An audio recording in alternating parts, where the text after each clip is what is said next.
Bueno, pues ya estamos de regreso y estamos con Alexei Chévez. Alexei, buenas tardes.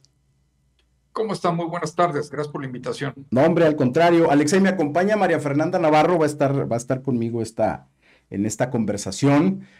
Oye, Alexei, nos interesaba mucho hablar contigo porque está una agenda que está, pues es una agenda que está en tiempo real, digamos, eh, tiene dos puntos sobre todo importantes. Ha habido información en las últimas horas relacionado con, primero, una corte de apelaciones le da la razón a México, le dice que su demanda contra las empresas que hacen armas en Estados Unidos sí tiene razón de ser. Había habido una corte que la había desechado y bueno, una corte de apelaciones le da la razón a México. Ese es por un lado.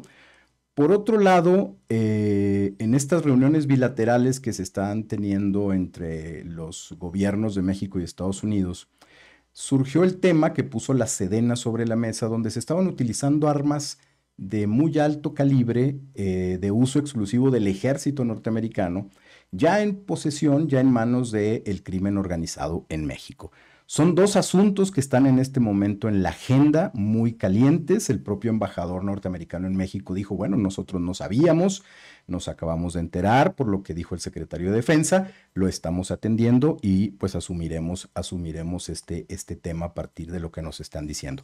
Son dos asuntos, me gustaría tu punto de vista. Primero vámonos con el tema de la Corte de Apelaciones, que le da a México la razón, en donde pues pareciera que el asunto avanza, un tema que el gobierno de México pues ha estado, sobre todo esta administración, ha estado muy ocupado en tratar de decirle a los Estados Unidos la violencia que se presenta en México, pues depende en gran medida de las armas que entran por la frontera y que llegan a manos del crimen organizado. Y hay una cifra por ahí que circula, que se habla del 70% de los crímenes en México se cometen con armas que llegan de Estados Unidos. ¿Cuál es tu punto de vista respecto a lo que conocemos hasta ahora sobre este tema? Bueno, lo que la Corte acaba de dar es admitir, porque todavía no se había admitido Ujú, el procedimiento.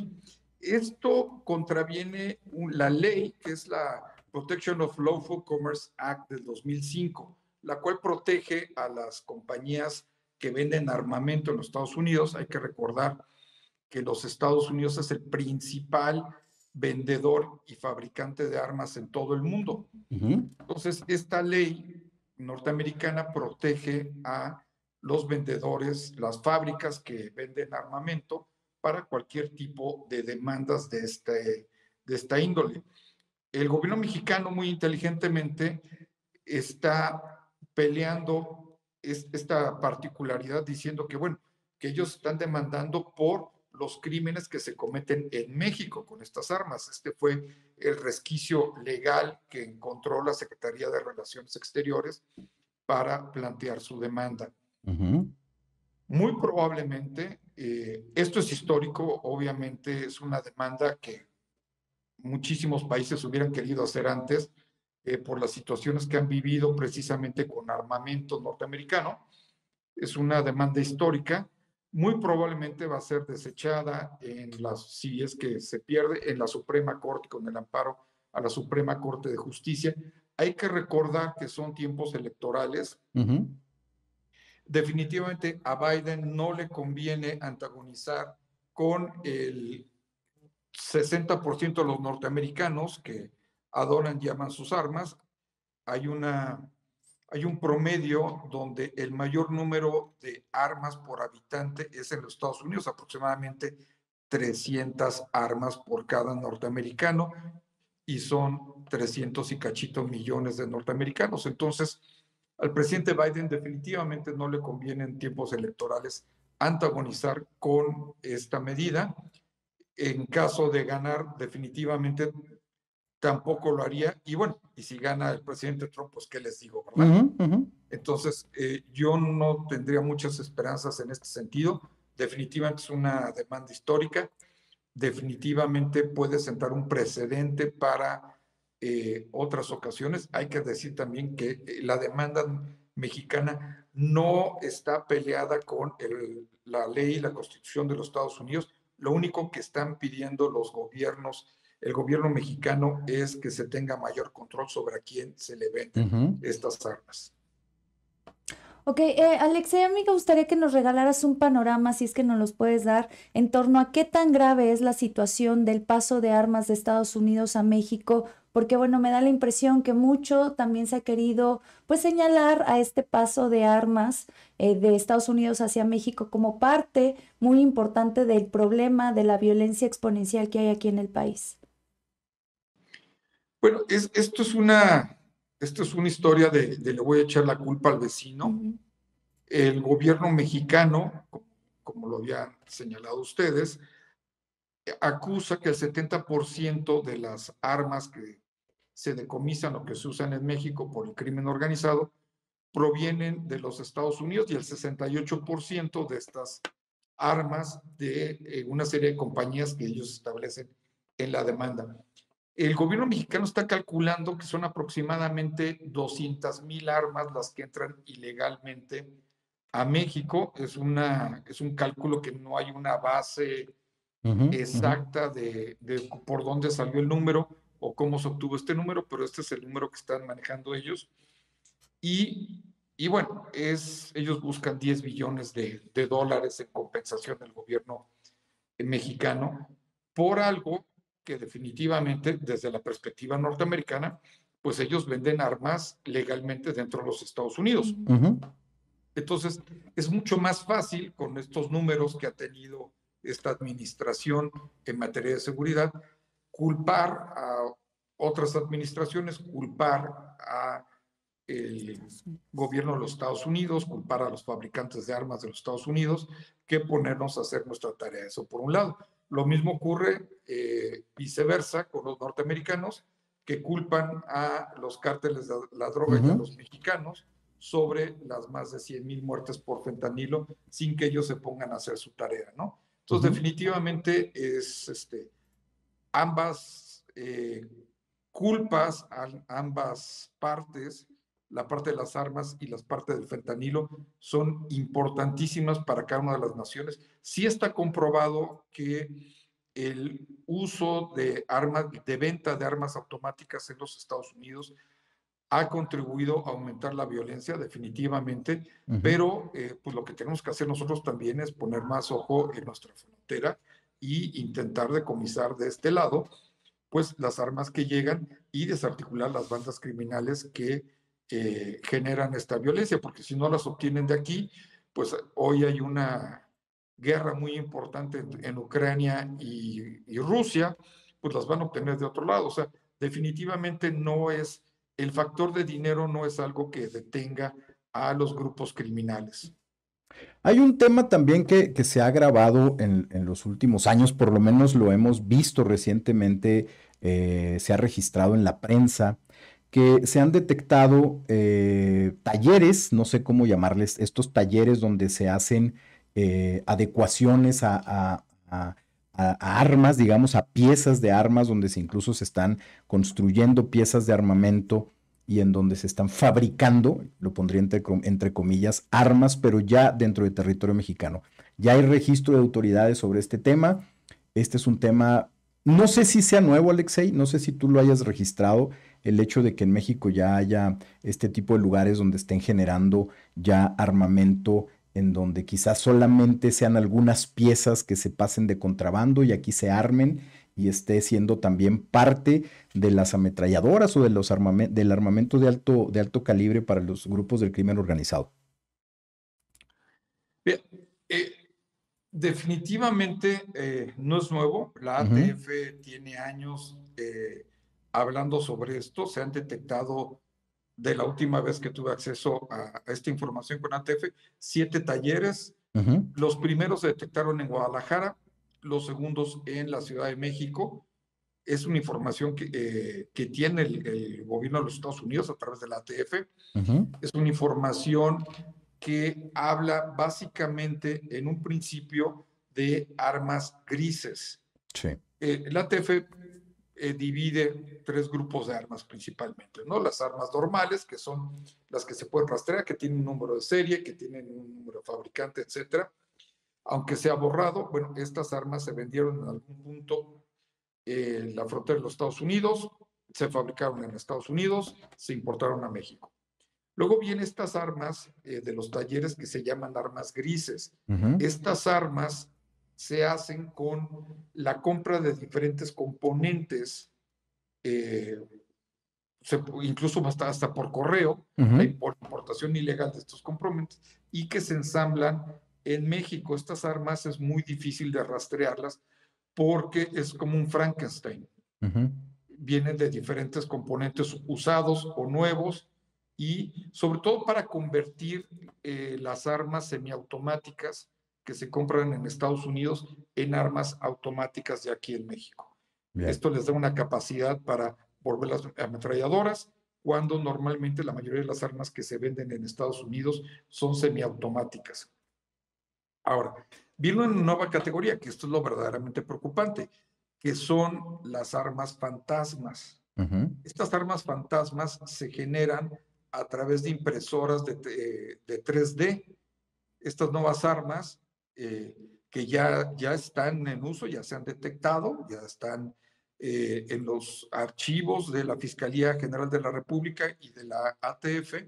Estas nuevas armas se generan a través de impresoras, a través de tornos muy especializados de una computadora, lo que las hace completamente imposibles de rastrear, y sobre todo, pues definitivamente elimina este asunto engorroso de tener que importar armas de otros lugares. Estamos hablando entonces de que los grupos criminales aquí en México se están sofisticando para aprender todos estos elementos de generar armas y ellos mismos hacerlas hasta este punto del que nos hablas. Sí, definitivamente.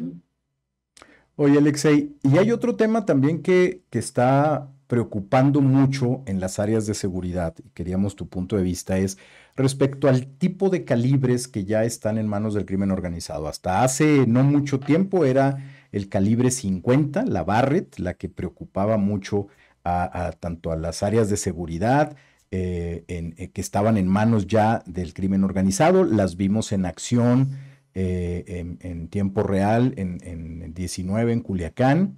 Pero hay otro tipo de arma que ya está también, de acuerdo con las propias autoridades, en manos del crimen organizado, que le están utilizando, y es esta ametralladora automática que es la minigun, Minigun. Sí, que son de estas XM-54, ¿no? Sí, que son estas ametralladoras que generalmente están empotradas en helicópteros artillados y que tienen una capacidad de fuego impresionante. Ya están en manos del crimen organizado. Bueno, el registro fiable de este tipo de armamento en manos del crimen organizado viene desde 2015. Ok. El Cartel del Golfo contrató a un ex policía retirado que tenía licencia para tener este tipo de armas, para que les armara 4 armas tipo minigun, 7.62 por 51 el calibre. De estas 4 armas, 3 se vendieron a el cartel en aproximadamente $300,000. Es un arma que vale como $200,000, bueno, dependiendo de los equipos de la que la vayan metiendo. Se vendieron al Cartel del Golfo 3 armas. La 4ª arma se recuperó cuando detuvieron a este ex policía de apellido Fox. Ahora, actualmente lo que estamos viendo es a Jalisco Nueva Generación con aproximadamente 4 armas de estas características. No sabemos si son 4 o es la misma que aparece recurrentemente en varios videos, pero definitivamente el Cartel del Golfo sí tiene 3 de estas armas. Jalisco Nueva Generación ya también tiene este tipo de armamento. Es un arma que se usa como para suprimir. Es un fuego de supresión. Esto se usa para neutralizar completamente un ataque. Por eso se montan básicamente en helicópteros de ataque y se usa para proteger a tropas que están en combate. No la hemos visto todavía en acción, no hay un reporte, hay uno por ahí que aparentemente se usó, pero no hay mayores datos, no he logrado yo tener más información sobre esto. En Tamaulipas, ¿no? Exactamente, o Cotillo me parece. Sí. Pero no hay nada que nos permita dilucidar con evidencias de que sí están siendo usadas. Esto es muy preocupante porque definitivamente nuestras fuerzas armadas en tierra no tienen esta capacidad de fuego. Si tuvieran que enfrentarse a un grupo criminal con estas capacidades, serían absolutamente borrados del enfrentamiento. Es una arma que tiene una capacidad cíclica para disparar impresionante. Yo me imagino que no se ha usado mucho porque también unos 20 segundos de usar esta arma puede ser carísimo. Estamos hablando de $50,000-$70,000 aproximadamente, a los precios de cómo están la munición hoy en día, que se ha encarecido muchísimo. Entonces es mucho más eficiente otras armas que sí usan efectivamente los cárteles, que la M240 es un arma más portátil y es mucho más barata de usar y mucho más práctica, más manejable que esta XM134, que además, como te digo, es carísimo de operar. No es que les moleste mucho gastar el dinero a estas organizaciones, pero pues definitivamente pues sí es muy caro operarlo, ¿no? Oye, Alexei, si este asunto de este tipo de armamento como el que nos estás comentando se hace cotidiano, su uso, digamos, se hace cotidiano por parte de los grupos del crimen, cambiaría las reglas del juego en el tema de la organización de defensa, ¿no? Bueno, sí, desafortunadamente sí es un armamento que puede hacer un cambio definitivo en la manera en que operan en los enfrentamientos que tienen estos grupos criminales entre sí, y sobre todo, y lo más preocupante, contra nuestras fuerzas de seguridad, ya sea Guardia Nacional, policías estatales o incluso nuestras Fuerzas Armadas. El uso de un arma de estas pues puede derribar tranquilamente cualquier tipo de aeronave que vaya despegando, aterrizando, estamos hablando de aviones, o cualquier tipo de helicópteros que estén sobrevolando el área de estos personajes. Pues ahí sí sería un tema muy delicado si esto se generaliza, digamos, si el uso de este tipo de armamento se generaliza. No estamos hablando de una Barrett que es semiautomática, digamos, es poderosa, pero no tiene la capacidad de fuego de esta ametralladora que tú nos señalas. Pero bueno, estaremos dándole seguimiento a este tema que me parece que va a dar mucho todavía respecto a lo que diga el gobierno de Estados Unidos. No sabemos exactamente, o bueno, no sé si se sabe ya exactamente a qué tipo de armamento se refería la secretaria Bárcena cuando refiere que el secretario de Defensa puso sobre la mesa el uso de armas de uso exclusivo del ejército de Estados Unidos, ¿verdad? No tenemos el dato. No lo especificó el general secretario, no lo especificó la canciller. Y como lo dicen los norteamericanos, ellos no tenían conocimiento de lo que supuestamente se les dijo en la reunión anterior sobre este tipo de asuntos de seguridad que tuvieron. Pues sí, vamos a ver si hay mayores datos en los próximos días respecto a este tema y ya lo estaremos platicando contigo porque efectivamente pues cambiará las reglas de la táctica de combate por lo menos que tiene hasta ahora la Secretaría de la Defensa, la Secretaría de Marina, la propia Guardia Nacional. Tendría que haber protocolos distintos, tendría que haber otro tipo de armamento si el uso de este tipo de armamento se generaliza.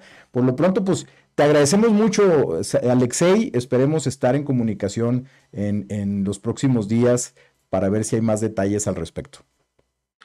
Gracias por la invitación. Nada más quisiera puntualizar que el gobierno mexicano tiene estas armas, las tiene montadas en sus helicópteros, los Black Hawk, y las ha utilizado muy eficientemente contra las amenazas que representa el crimen organizado. O sea, las tiene como apoyo de helicóptero artillado, pero no las tiene, digamos, en tropa, ¿verdad? No, es que no es un arma No es un arma portátil, para eso, claro. pese a lo que hemos visto en películas, definitivamente no es un arma que se pueda operar eficientemente si no está montada en una base muy estable. Muy bien. Bueno, pues esos detalles ahí los iremos viendo a lo largo de los próximos días. Muchas gracias, Alexei. Estamos en comunicación. Un gusto saludarles. Igualmente.